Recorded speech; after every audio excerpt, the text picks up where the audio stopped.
Hey everybody, welcome to another Many Markets video. I'm T, and today we're going to be talking about the digital content and art market. Um, and I'm expecting this video to be pretty rough. It's kind of a brain dump on my end of something I've been working on for a really long time, a market I'm pretty familiar with. And it is going to be unedited. So we'll be using Excel. We might be using Paint in this video, like a Paint software I haven't used before. And I'm happy to talk about this more. I'm not sure how long it's going to be, or if it's going to take multiple episodes, um, because I've just been working on this pretty much by myself, and I don't really need to work on it by myself. Um, I don't need it to be just me. So I want to share it with y'all and see if it's not something that we can't improve together. So.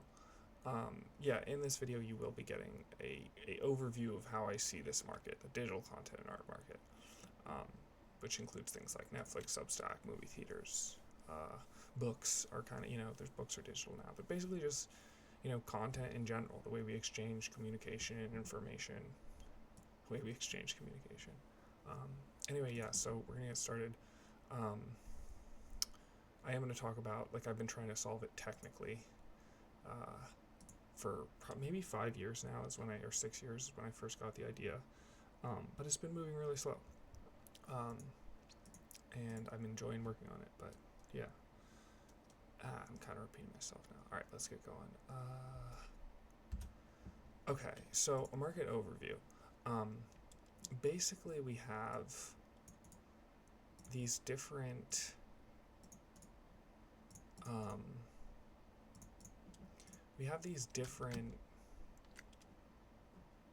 sort of things that we use all the time, right? Let's add YouTube on here.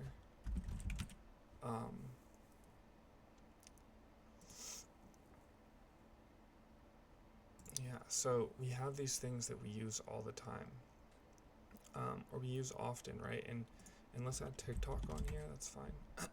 Just anything that people use to sort of get information or enjoy entertainment is involved here. And so the basic model that we've moved to, let's see, it's 2026, and the basic model that we've moved to is like how do we get this? How is it paid for? How do we exchange value? And there's basically two ways, right? There's subscriptions, and then there's advertisements. And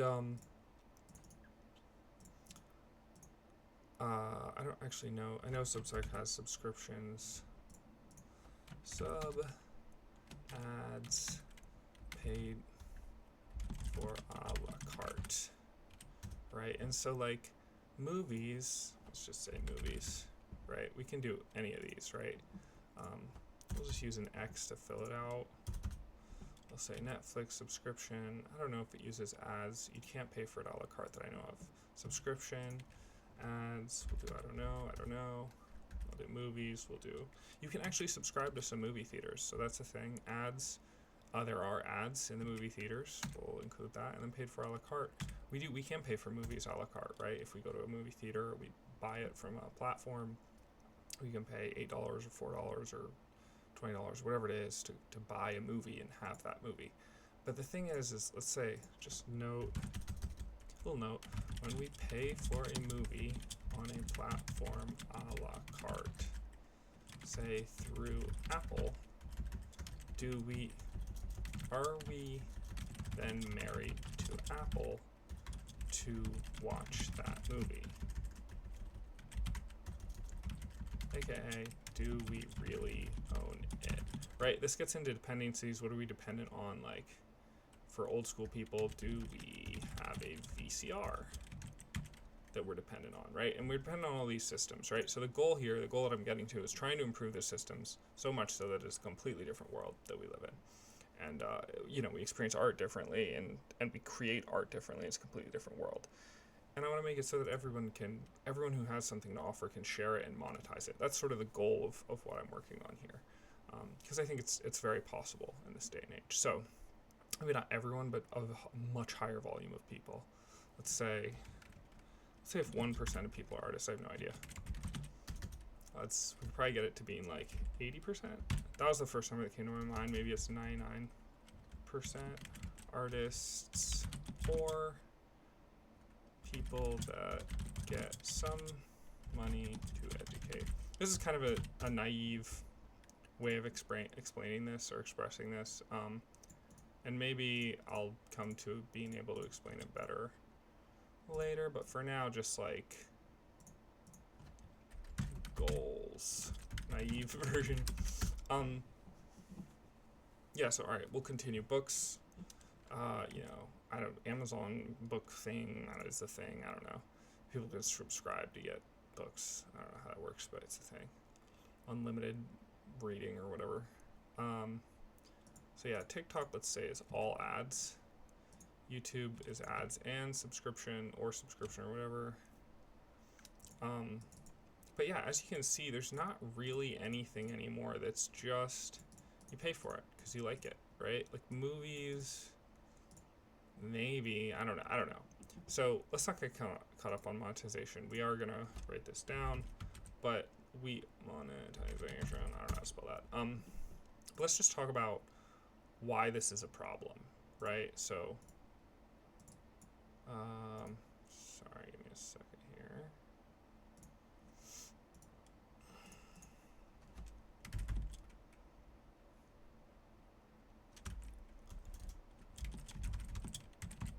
So I'll phrase this as why is content garbage?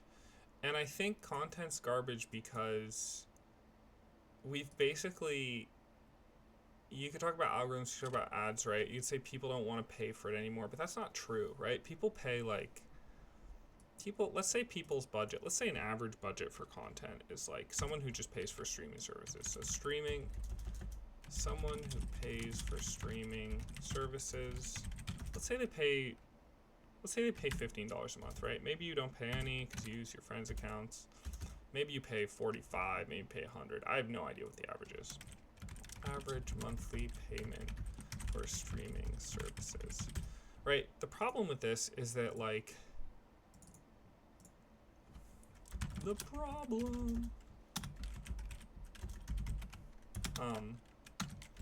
whether you get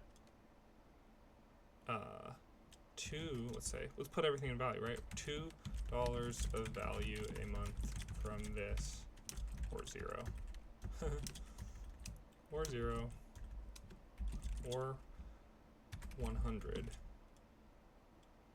You always pay 15, right?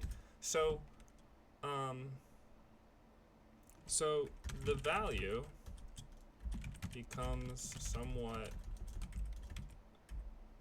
separate from what you actually pay for, right? And we have this problem all over the place, right? Because like how it used to be, right, is you would go and you would rent a movie, and it would just be it'd be sort of a decision that you made once, and now we sort of have this thing that's like, rather than having a decision made once, renting a movie at a movie store, we have a subscription.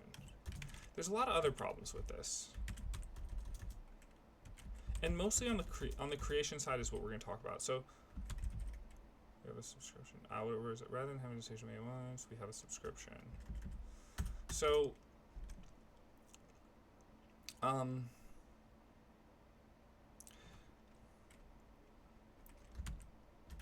okay, let's do this again. The artists can't sell content for a low price, right? So film industry, right? People can make films for free or for clout, but then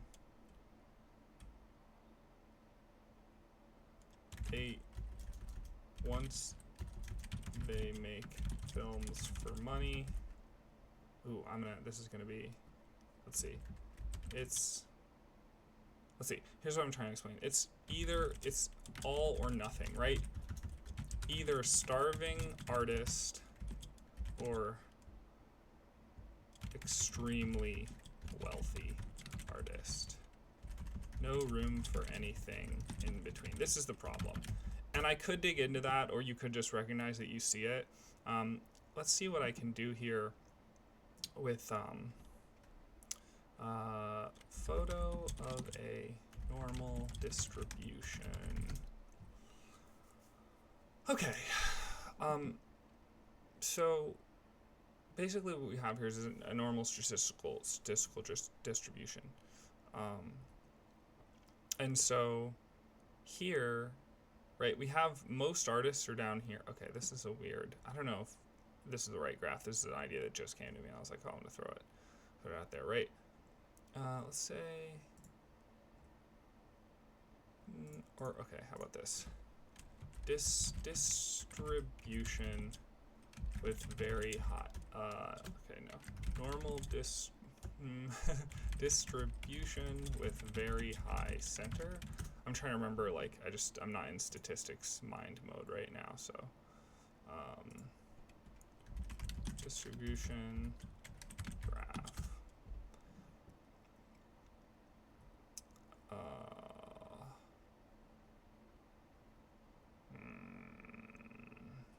Okay, I'll just explain it. So, I like this one more, I think. Can I get this one? Where is it? Okay. So, right, you say, like, what is this? Let's say, like, this is, so everything that's in this area right here, this is 68%. So it'd be 60, right, it says right there. 68%, right, is made by, like, let's say 68% of the money is made by, like, 1% of the, 20% or something of all the total people.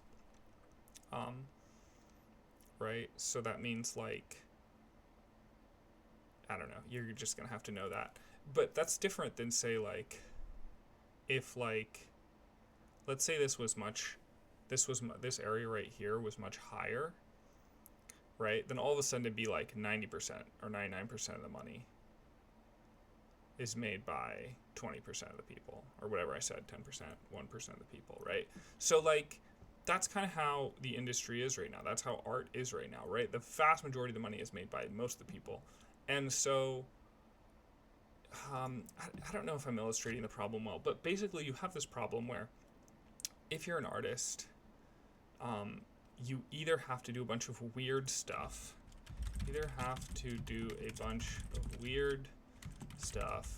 and change one's self a massive amount in order to make money, assuming you are talented enough, and let's say, and the timing's right, and everything else. I'm kind of vague there, but right. So that's the problem. In order to be in the 1% of people that make, I don't know, it's getting a weird example, 68% of the money.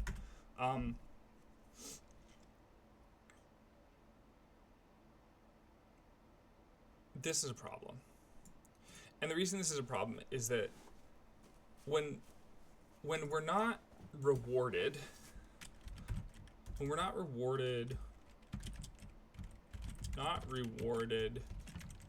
for our creations, we are not incentivized to create. Creation is the basis of all wealth.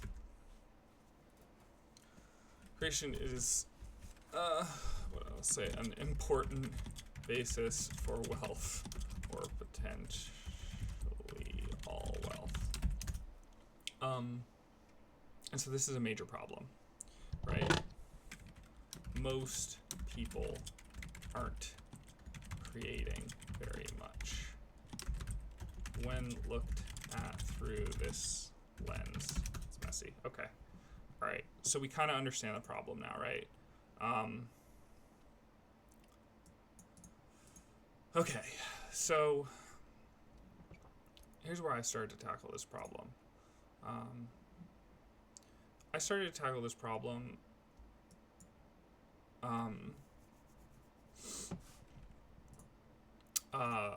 by basically saying, like,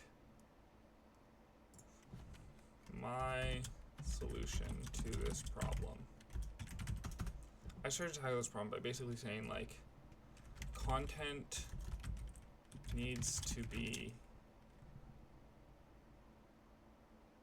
basically, people need to get paid for their content sooner. If it's a incredibly small amount, that's fine, but people should be following the money and not a proxy for the money, like likes, followers, subscribers, etc.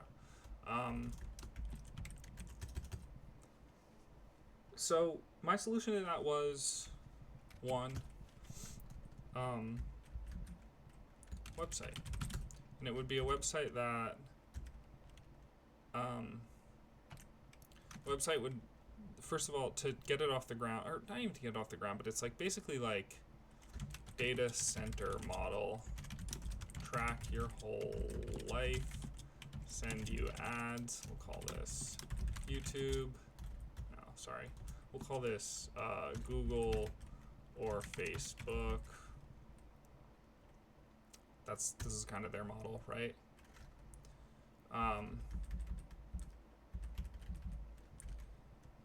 Let's say, I don't know. Ads, right? They make money on ads. And then we'll say, what's the other model? The data center model. The a la carte model. No, sorry. This is not what the website's going to include. This is what we're avoiding. I'm trying to figure out if I should even have that there, or if I should, I'm just going to put it over here so that we sort of remember that's sort of what, ugh, that's ugly, whatever, sorry. Let's see. We're doing content a la carte. All right, so the content would be a la carte, meaning you pay per thing. And the content would be cheap. So meaning, like, content needs to be, let's just choose a number here. I haven't figured out this number yet perfectly, but let's say it's like anywhere from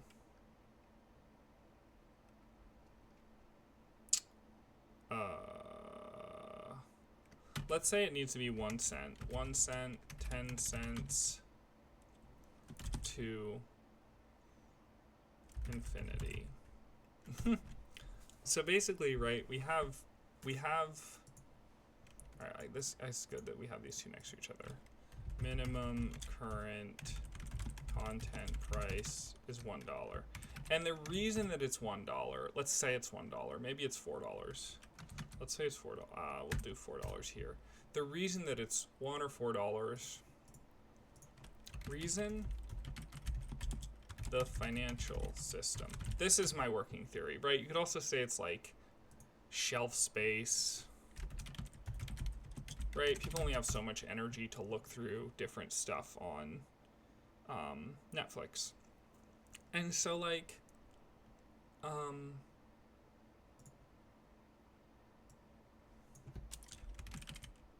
the financial system, inefficient, right? So this idea sort of came about at the same time, or the reason it was possible or something, because of crypto,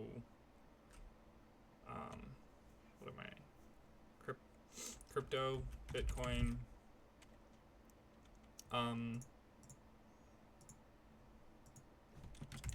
makes this possible, right? So the idea of crypto and Bitcoin is basically it makes things more efficient to the point that one can charge anywhere from 1 to 10 cents to, like, let's just do, I just added some zeros, I didn't think about that, to that much money. $100 million for some content. It's kind of silly. I might change that, but it's fine. You get the point. The point is that, like, all of a sudden you don't have all these intermediaries that have to deal with it. It's just like computers that manage our money, basically. And so, sorry, I gotta take a drink of water here. Yapping a lot.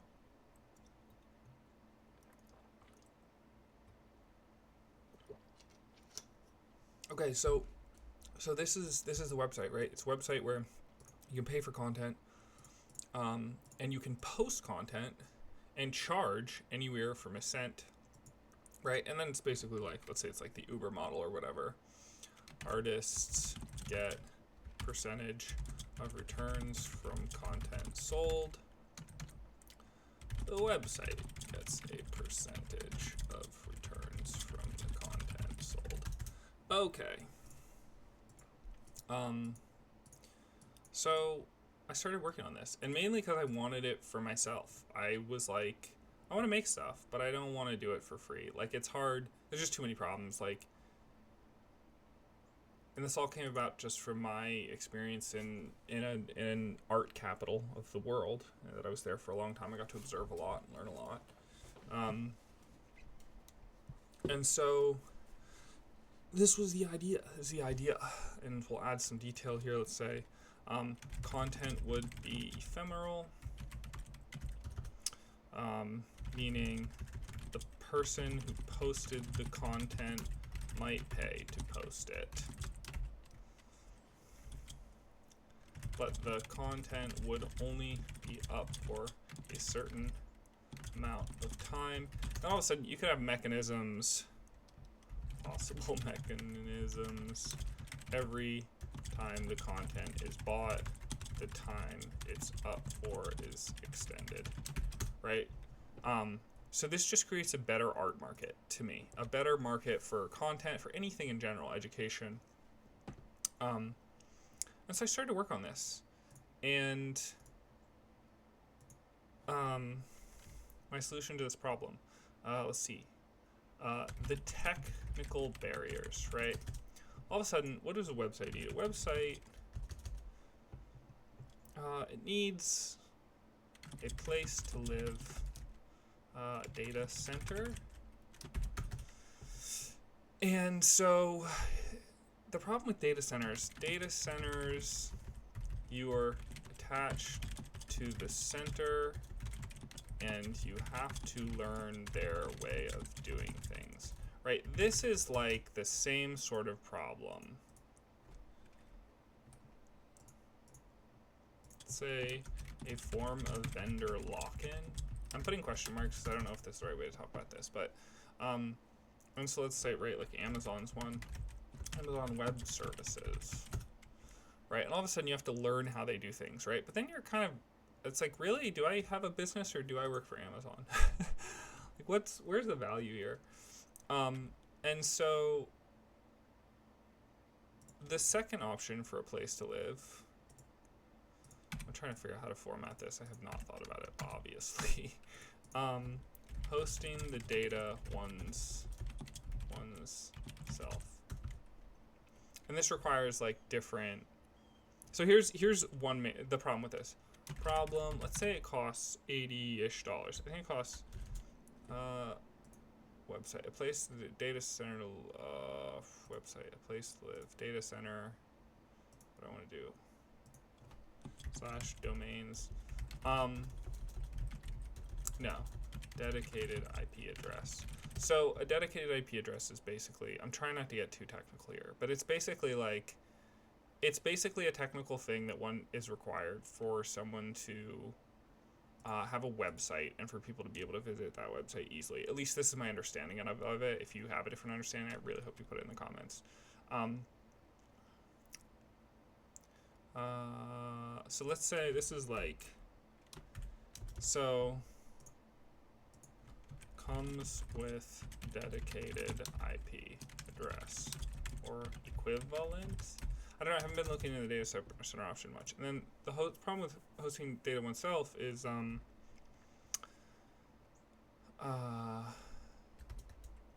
dedicated IP address requires business account with internet provider, which costs more. I forget how much more. I don't know. Let's say it's anywhere from $30 to $100 more.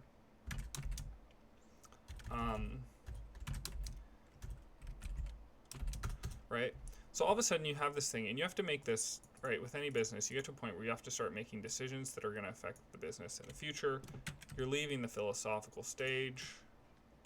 How's that going to look?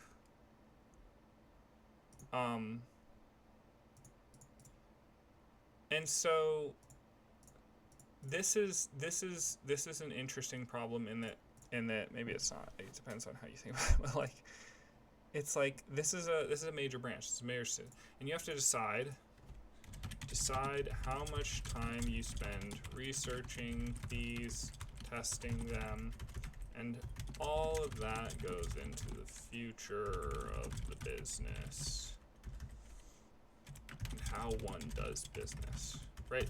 So this is kind of what I'm caught up on, because I think this is a major decision, and that most people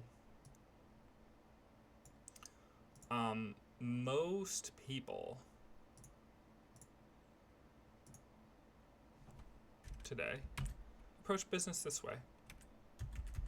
99%. And the people over here, let's make this a slightly different color.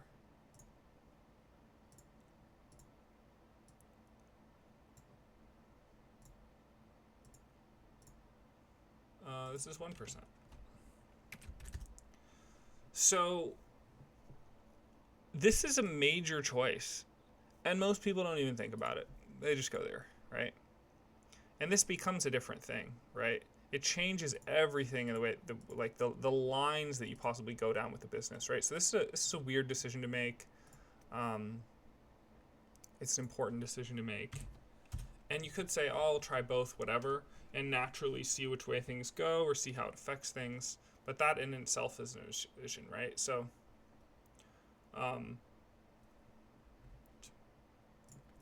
requires computer. I'll write that too. It's a little one, but it's true.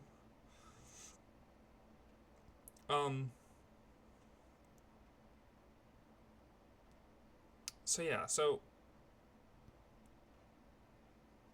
I've basically not even looked at the 99% option so far. I've looked at a little, but I didn't want to spend my time learning some vendor's stuff when I have no trust in the vendor or no understanding of how these things work. This is pretty different from the way that I've approached things in the past. I'm not against doing it the 99% way, but this is what I've been trying to figure out. Right, I've been trying to figure out this other way, and now I'm more open to this way, because this way,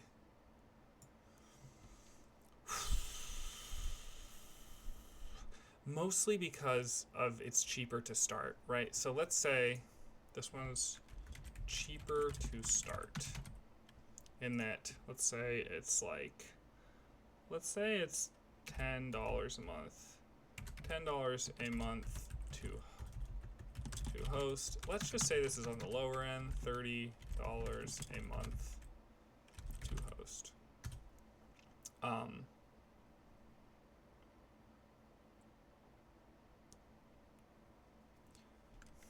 Plus a computer. Plus hardware. A computer or servers, or a server farm, right? Like this scales up differently. So yes, it's more costly to start. So this is kind of what I've been caught up on and what I'm trying to figure out currently, and what I would appreciate if you have strong feelings of or expertise, in the comments. I kind of want to talk about this more. I'm trying to think of how to talk about it. The reason that this is better to me is sort of the control, and you're not locked into vendor lock-in. Vendor lock-in is a nightmare that I think leads to really messy sort of long-term decisions, and decisions that I don't particularly care about personally, in that, like, I care about liquidity, right? I mean, the whole business is kind of liquidity. And so, because I want this business to exist. I'm just making this accurate. I want this business, technical. I want this business to exist, but I don't know if I need to own it, you know? I just want it to exist because I want to use it. So the problem is if you take on too many vendors or the wrong vendors to start, you kind of it changes the business, like I said, but it also, like, become dependent on them. All of a sudden you're working for them rather than sort of creating your own thing, which isn't necessarily a problem. It's just like, who are your partners going to be? So it kind of comes back to this thing of, like, you don't know what you don't know. And, like, usually I've just moved forward quickly. This time I'm sort of not. I'm moving slower, enjoying it, but it comes with its own downside. So I think that's it for today. Maybe I should mention the psychological problem first. That's just basically the ephemeral thing. The other thing about the ephemeral thing, the other benefit to ephemeral, less data needs to be hosted, which costs less energy and resources in general, right? If we think about Snapchat, ephemeral content, whoops, they don't need as much server space, data, warehouse space, theoretically, because they're not saving images. Images, because they're not saving content on the servers indefinitely. All right. So yeah, all of a sudden,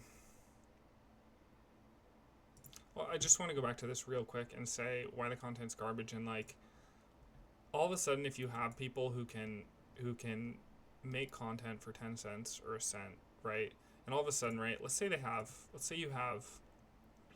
sell it for 5 cents. Let's say you sell a piece of content for 3 cents. I like that number. Sell a piece of content for 3 cents. Let's say, like, it's pretty niche. Say 500 people. 500 people buy it. So all of a sudden you have 1,500 cents divided by 100, right? That's $15, right? So that created $15 total for you and the platform to split up, for you and the website to split up. That's really big, actually, right? Like, it's big in that it's like, all of a sudden, this isn't like some abstraction. This is like, no, you get a few bucks, maybe, right? You got yourself a coffee because you wrote a piece of content or whatever. And so as you write more, like,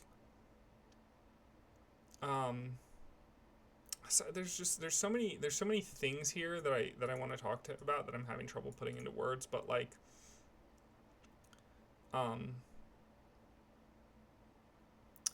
this is a better proxy in that it's real money that you can take to the bank.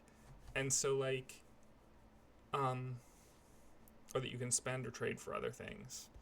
And so, like, all of a sudden you can start buying other content, right? Like, it's a marketplace that's like,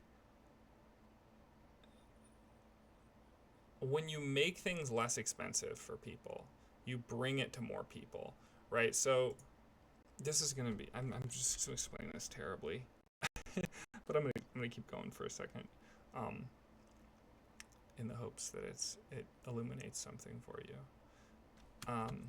Let's say it's 5,000 people. And all of a sudden that's 150 bucks. This is a supplement to one's income, you know? This is how people become artists. This is how people see like what they do is transferable. What do you do that's transferable? What do you do that is helpful to others and educational that you don't share? Because why would you? Okay. All right. At this point, I'm beating a dead horse. Yeah, I hope you look at this. I hope you think about it. Maybe I'll talk about it more on here. This is the Many Markets account, so I just wanted to talk about this market and how I've been approaching it. I want it to be better. And you know, I'm all ears if you've created something that you think is similar or better. I hope you share it with me. And sorry, just give me a second to gather my thoughts here. Yeah. I think I'm very focused on this. Personally, I've been very focused on this. And so I do expect to talk about a lot of different markets on this account because I love markets. But this is one that I work on not just for sort of, I don't know, maybe purely financial reasons or whatever, but because I think it really changed things. You know, this isn't so much like an investment management kind of conversation, which is how my conversations resolve what my conversations resolve around to some degree. This is more or about trading. This is about trading, but it's more about like improving this system because I think it'll just make the world a better place. Maybe that's the last place I should go with it, with its like, or just bring it back to this. All of a sudden, instead of 1% of people being artists, everyone's an artist, and we're trading rather than pandering to all these sort of ads and whatnot. Both can exist, but right now, if you've noticed, if you think that like content is not very good, right? Movies aren't as good as they used to be, shows, books, whatever. Or it's harder to find, right? Because like it's not ephemeral, all this stuff's up forever. And if you're an artist, maybe you want to pay 2 cents to put your art up to see if it's worth $150. So you only put it up for 2 days, or maybe you want to put up it for 4 days, you pay 4 cents, or I don't know how the monetization will go or whatever, but it's like all of a sudden it gives us more power and control over what we create, and helps us understand like how what we create creates value for other people or does not. So thanks for watching. I hope you write in if you have something to say, or if I'm on another platform by then hopefully you'll have found me. I think this is a really important problem, and I'm very interested in working on it. So if you are too, I really hope you reach out. Wish you the best. See you in the next one.